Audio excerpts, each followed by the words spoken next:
everyone. I'm Robyn Grable, the founder of Talents Ascend and the Ascend Collective, and your host for Ascending Beyond Barriers. Welcome. Ascending Beyond Barriers is an inspiring podcast dedicated to showcasing the remarkable journeys of small business founders who have faced and overcome significant challenges on their path to success. Each episode delves into the personal stories of entrepreneurs from diverse backgrounds, highlighting their unique experiences, struggles, and triumphs.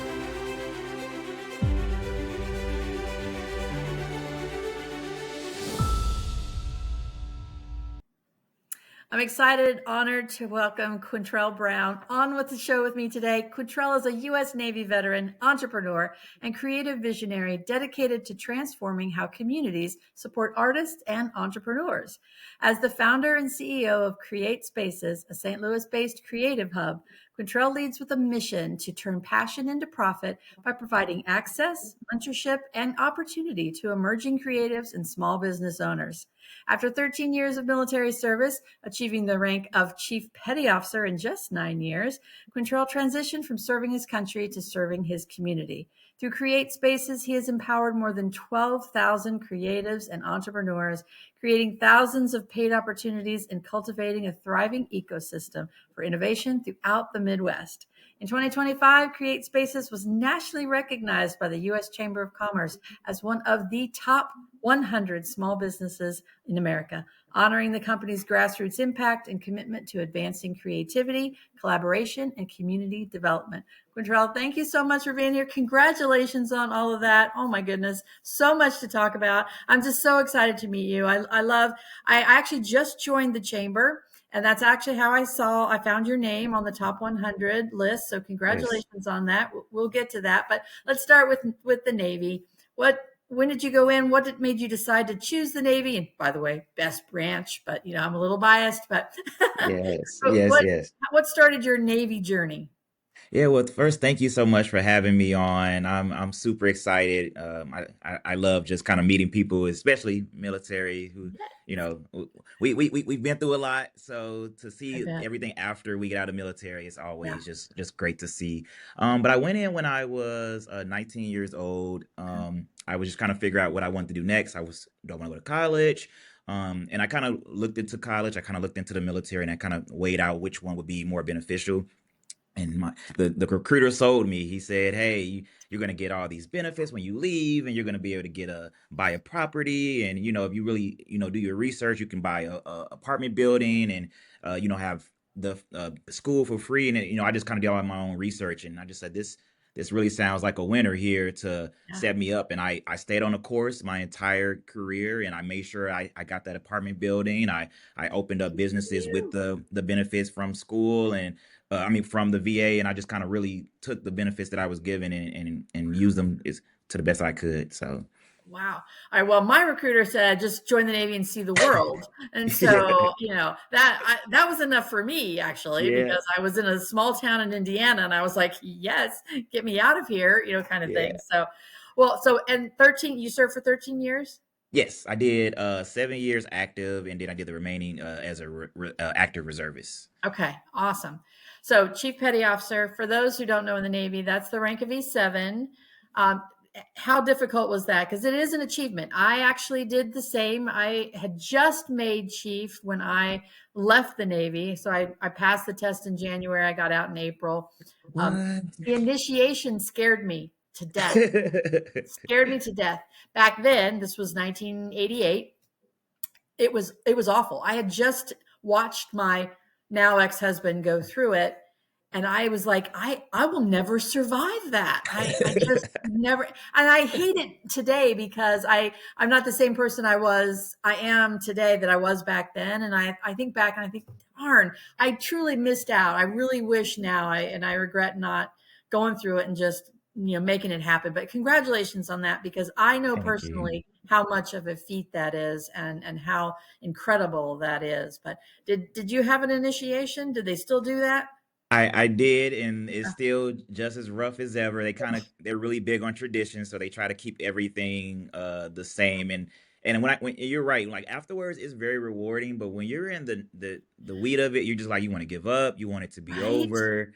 It was a lot. Like we were running, I think every day we were running, 15 miles a day up hills, down hills. You were crawling through, sand, and you had to carry around these certain things that you were required to carry around. And they could anytime someone kind of yell, it's kind of like boot camp all over Yeah, again, but boot yeah, camp for leaderships.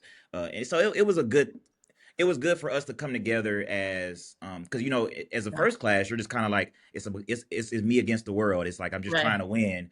And when you become a part of the Chiefs mesh, you're becoming a community where you're working together and you're not stabbing each other behind the back, and it's like right. everything you're working together. So they're trying to teach you that, and I really respected that process. So it was a great process, but like you said, it was a lot. But yeah, It, once I put those khakis on, it was great to see. I bet, no doubt. No, the Yeah. congratulations on that. Yeah, it was more the physical part wouldn't have bothered me, but I saw him go through, and of course he didn't tell me everything because it's, you're not supposed to talk about it. Yeah. But just some of the things he would come home and more just, I know it's an initiation, and I'd never gone through college initiations or, all of that sorority things and fraternity things and all of that. I didn't go to, I went to the Navy right out of high school. So I didn't go Mhm. to college. So it just scared me. It just scared me, unfortunately. But here I am. Yeah. I'm okay. I'm doing what I love. So that experience was part of my journey too. So, all right. So are you still in the reserves? I'm not. I'm not. I officially left the reserves in 2023. Okay, awesome. Yeah. And now create spaces. So I love, first of all, it's KRE, the number eight. So create, love that. Love that Yeah. creativeness. I always look for things like that. I think it's just great. I'm a very creative person too. I have lots of ideas, not all of them good ones, but I love coming up with ideas. So how did you come up with this idea for create spaces? Yeah, so when I was actually in the military, I really had a passion for photography and videography. So I was always hey, all the ceremonies, someone's getting promoted, we need you to come down. And then I was doing so much of that, I was sent to school to do PR and journalism in the military. So that was kind of like my assi- extra thing, extra collateral duty that I did while I was in the military. And I loved it. I loved PR. I loved journalism. I love telling a story. If you Google my name now, you'll probably see a few of my stories as OS3 Brown, as a E3 and 4 of writing stories and stuff. And I just fell in love with the process. So when I got out the military, I really wanted to go into marketing and communication and photography, videography. And so I fell in love with storytelling, and ended up doing my undergrad in film. Well, Nice. as you know, breaking into the world of creativity and like trying to be that next big filmmaker is very, very difficult. So Yeah. I kind of took the knowledge of the mindset of wanting to be an entrepreneur and wanting to figure out how can I mix in storytelling, what I love, with entrepreneurship.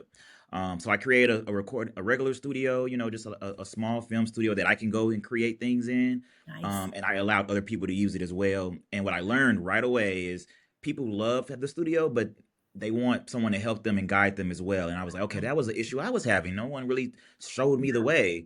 Yeah. So I kind of became like a servant, just like the military serving. I served on the civilian side, and it kind of built up to this of what Create Spaces is now. But it pretty Nice. much was a standard recording studio, media studio, and I would just be there to help people out with their projects.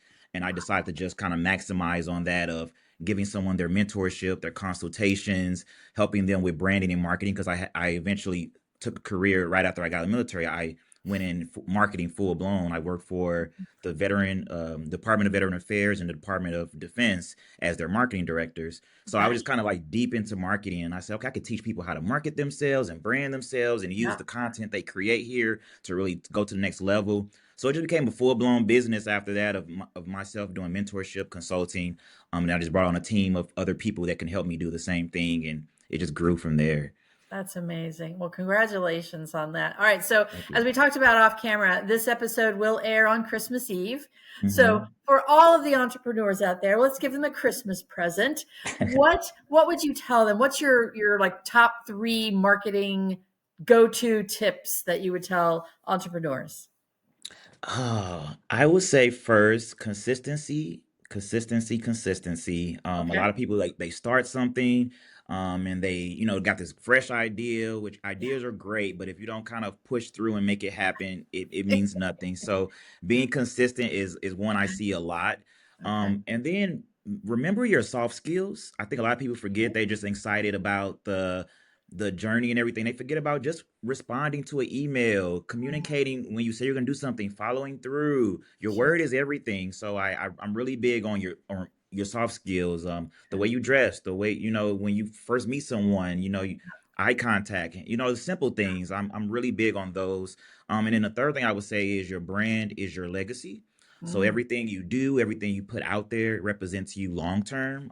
It's gonna be something that represents you even when you don't want it to. So always take your brand very seriously and take everything you do as a business, no matter if it's I just did a painting, it's no big deal. No, that painting is your business. Take that very seriously. So those three things I think would be something I would give. I love it. All right. Merry Christmas to you entrepreneurs out there. That was the gift of the year because that's really, Yes. really good advice. It really is true. All right. So when did you start Create Spaces? What year was We that? started officially February of 2021. Oh, wow. Okay. Yeah. So before you got out of the military. Good for you. Yeah, it was right during it was during I was still in the military, and I was just trying to get things rolling before I officially. Well, I didn't think I was going to get out. I really thought I was going to retire. I ended up unfortunately being medically retired, but Mm, yeah. So I just wanted to start something while I was in. I wanted it to be in my hometown, and it okay. was right after COVID. I saw that. I started Mm, noticing the trends of like, okay, COVID is finally ending. People are wanting to be social and get be back out. close to each other, Yeah. and I kind of just maximized on people wanting to be social, and I say, all right, let me just Yeah. take a chance and do it while COVID is still a thing, and just see how things work out. And it was the best decision ever. Yeah, no doubt. Wow. Yeah. Because now 2025, top 100 small business in the US Chamber. Yes. That is amazing. Love that. Yes. Congratulations. Thank Tell us you. about that journey. When did you join the chamber? So we actually I want to say it was earlier this year. The way they Okay. did the chamber, it was pretty much you can if you feel like your business was worthy, you can submit like, hey, Yeah. this is a one pager of, my business, this is what we do. And from that one pager, they selected us. It was like 13,000 people that sent in one pagers. Wow. So they did their research, they went on our website, they went and looked at our social media, saw how active we were, saw how engaged we were with the community. And then also St. Louis was just hit with a tornado, Oh, I believe in May of oh this gosh. year. And we just kind of jumped right in there. We're not a nonprofit, but we jumped right in there. And for like a whole month, we just did a bunch of free things of just, we became a food pantry. We became a clothing space. We had actually, me and my employees went out on the ground and did a bunch of things to like really help get because we've had tornadoes here in St. Louis, but this one was Bad. different. It actually hit in the middle of our city. And Mm, tornadoes usually don't touch down. They usually touch down in rural areas. So for it to touch down in the city and really destroy, especially underserved communities, it was like a really big deal. So we really wanted to jump in there and help out where we could. yeah. But I think they just saw everything we were doing, and from that one pager, and then saw that we were actually in the community. They kind of, they announced us as being one of the top 100, and it kind of everything went from there. Yeah, no doubt. So 13,000 down to, did it go from 13,000 to 100 or was there Yeah, they another they step? literally picked Wow. they separated into different groups. I Okay. think they had like community champions and Okay. customer experience and like how these different groups, but they pretty much put, I believe, 10 in each group subcategory. Okay. But yeah, it went from 13,000. They had a panel of judges, and they went from 13,000 to just 100 in the entire country. Yeah. Wow.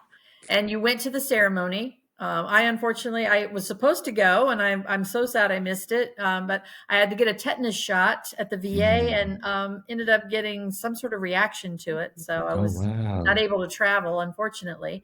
But I saw all of the pictures. I saw all of your social media. It looked so amazing. Tell us about the Yes. the ceremony. Yes, it was the best experience ever, and I kind of got a little emotional there because we've like a lot. We've put out what we do, and it's my business, so of course I'm gonna think it's the best idea in the world. And Yeah. we've sent our idea out to a lot of organizations, a lot of small organizations. People just organizations that's local, and we always get denied. No one ever we've literally It's applied for hard. probably 400 type of things to say, hey, this is what we're doing. Yeah. And for this one, this was one of the biggest ones we've applied for, and for them to recognize us and Yeah. say, you know what, we see you, we validate what you're doing. It was really emotional for me and my team because we've been boots on the ground and just head down doing the work. Absolutely. So and it's just been grassroots. I saved up my money from the military Yeah. and all the equipment, the buildings that we've been in. It's all been just out of my pocket, just really trying to get things going. And we finally turned a profit from me just having from my savings. So it was just an emotional time being in Yeah. DC because it seems like people see us, people validate that we do have something that can really change the country. If people get that energy behind it. Yeah. So it was an emotional few days, but it was like the best experience. Like everything was like free. They took care Yeah. of everything. We got to meet Shark Tank investor Damon Yeah. John.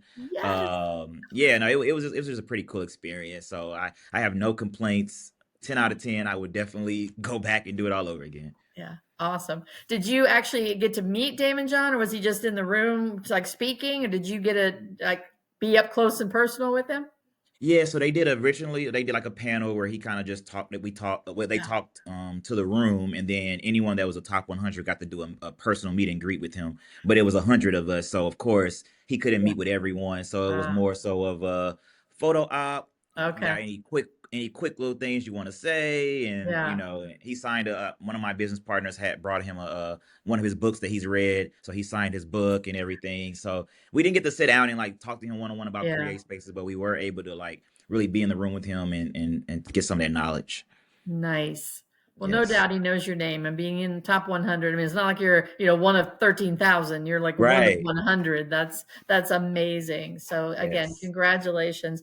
What would you tell entrepreneurs who are thinking about applying for that? What would you tell them to prepare? I know you talked a lot about social media, active in the community, but is there other advice you'd give small business owners that are thinking about applying?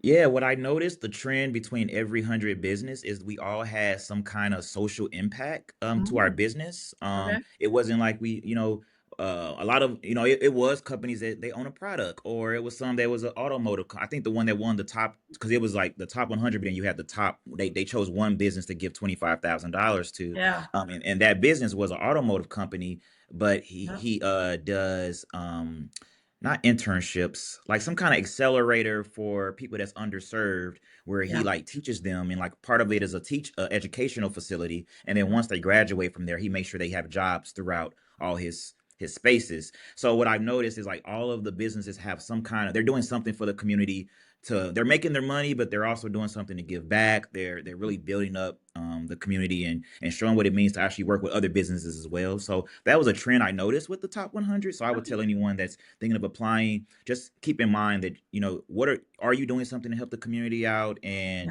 Yeah. is it something that you really feel like can if it got that someone gave you the investment or the money, would it really change the way St. Louis, or not St. Louis, but the Yeah. country thinks about things? Yeah, for sure. I think that's more important probably today than it's ever been, Yeah.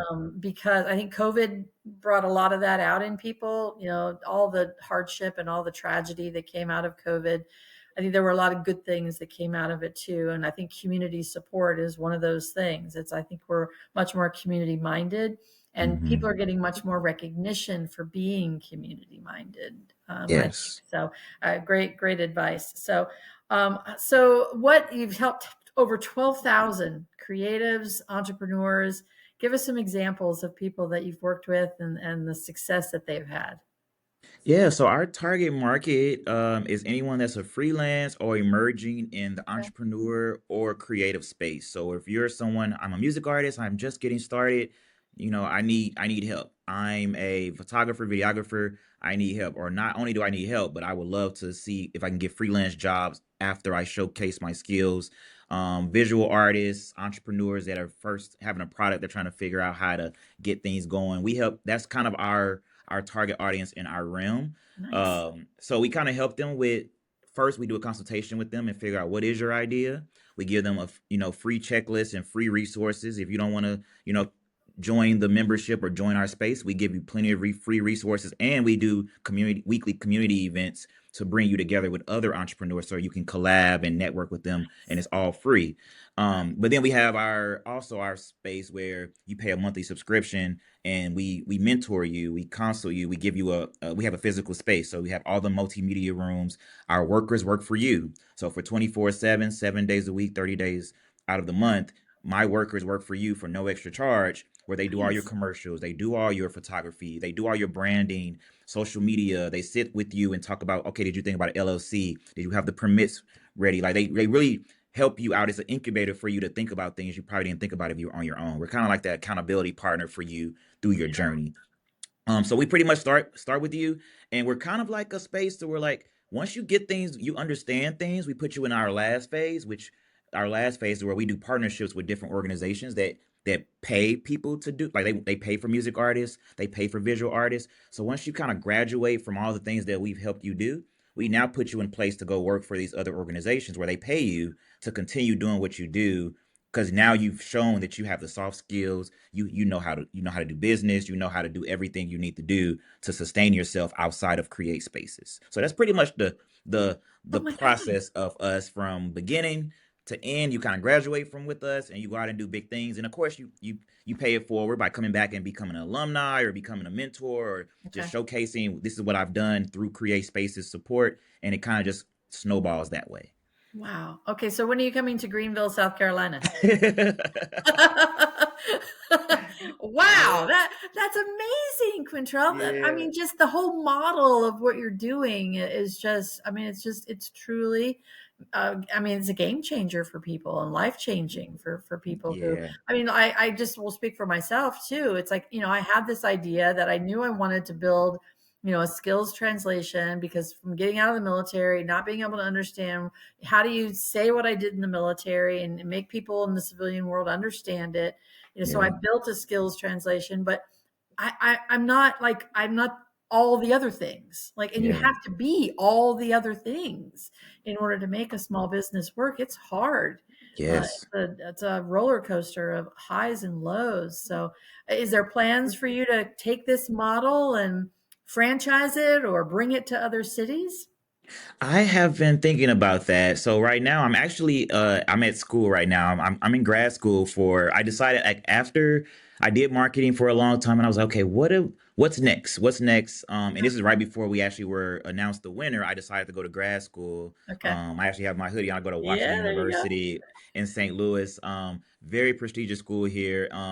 And I'm in the MBA program to really just learn more about business in general, because I'm an art person. And Okay. yes, I have military background. I have the leadership and the discipline and all those things, but I Yeah. don't have the full scope of what business, Yeah. of everything business. So my goal is right now is to just really learn as much as I can through business, and then make a very intelligent decision on, does this concept, should it grow? Because it these 5 years that we've been open, it has taken 5 years to literally get it to Sure. be what it is. Yeah. So I'm like, of course, it wouldn't be that long of a process for another location, but you have to get the trust of the community, and it takes time to do that. So Right. if I decide to go somewhere else, I have to gain the trust of the community. I have Mm, to do all these things all over again, and right. do I have to go, or should I hire a seat? So these Yeah. are things I have to think about. Should I take the approach of sitting back and watching and building things from the bigger standpoint, or do I go to all these locations and actually do it myself? And so I'm just trying to figure out what is the best business move to do that, and that's why I'm in school now. So Sure. I don't know. I don't know if what the next plan is, but Yeah. I'm sure the next year or two we will have a very solid plan. What we did do, this is our third location that we moved to. Okay. So we have grown within St. Louis. The Nice. demand has been very a huge success here. Awesome. So right now we started at an 800 square foot space. Now we are a 7,500 square foot space. I know, Wow. huge. In 5 years, that is the difference. And we Huge started off growth. making maybe a few, maybe three, $400,000 a month, and now we're in the $30,000 a month. So Yeah. we are growing at a very fast rate, and I'm just hoping that I can get this knowledge from school to help me, like, match it all together and keep up with the growth. Yeah, for sure. Yeah. That's amazing. Yeah, and I get what you're saying, because like we're here in South Carolina, but we're a national program, And it is hard if you're not in the community on a daily basis, or at least a consistent basis, like you said Mhm. earlier, that getting those people to trust you and know you, it can be more difficult. So Yeah. yeah, people need to keep that in mind if they're looking at, uh, I'll never forget, we started out wanting to be just in South Carolina. We're just going to focus here, and then, build like you did, just build it and then see where it goes. But I Yeah. went down to a job event in Beaufort, South Carolina, at the Marine Corps Air Station. And one of the Marines came up to me and said, "But I'm moving back to Texas. Like, can you help me?" Mhm. And I was like, I can't not help him. So we were like, okay, we're national. We're going national. So Yeah. lesson learned, though. If I had to do it again, I probably would have said, look, I've got lots of resources I can connect you to, and we're just here in South Carolina. But hey, lessons learned. I don't look To back now. I love what I get to to do. to your point though, I have had people reach out to me and say, "Hey, how can you help us here?" So we Yeah, are thinking about like what is virtual or digital of consulting businesses there you go. across the country on a Yeah, digital where like, hey, you submit your content to me. Let me look over your content, tell you where you have points of it that it's not marketable, or how to build your brand up on a digital space. So we yeah, have considered that, and that's where I'm leaning more towards it, like some kind of community app, bringing the creatives together, have it yeah, be a marketplace, have it be a space where different spaces can post their spaces if they're film worthy, like all yeah, these different things. I'm thinking about making that beautiful digital platform so people can yeah. come together, but we also consult them and educate them on a digital process. I like that. I like that. And Yeah. that's a lot easier today than it was years ago, even 5 years ago, really. The world Yeah. has changed so much from a technology perspective. So, all right. Yeah. Well, we are unfortunately so out of time. I would love to keep Oh. talking to you. You're doing such great things, Quintrell. So great to meet you. As we mentioned, this will be Christmas Eve's episode. So, is there a Christmas message you would have to anyone out there? Um, as much as I know this is for like a lot of entrepreneurs, but just Yeah. remember, family, Mm, family is always important, and a great life balance. yeah. I am learning that every Mm. day here. I won't say I am perfect at it because I am not. But around the holidays is always an emotional time for me and my family because we lost a lot of people during the holidays. So, but Oh, it reminded me that life is short. mm, So as much as you want to chase your dreams and goals, just remember to have family. Always go back to, okay, is my family okay? Did I check on everyone? Did I make sure everyone's good mentally? Especially in with hard times with the government and everything, this yeah. is the best time to like really lock in and be close to family. So Yeah. if Absolutely. anything, remember to stay connected with your family. Yeah, great message. And I will just add, you know, Christmas and the holidays times are hard for military families too. Their Yes. loved ones are away. So let's all keep them in mind, and keep them in our prayers, and just be, like you said, be connected. So, Control, thank you Yes. so much for being here. Really Thank you. appreciate you. Listeners, please subscribe to our YouTube channel. Follow us on LinkedIn. The more followers and subscribers we have, the more opportunities we'll have to tell great stories like Quintrell's, and people who are ascending beyond barriers. Thanks so much.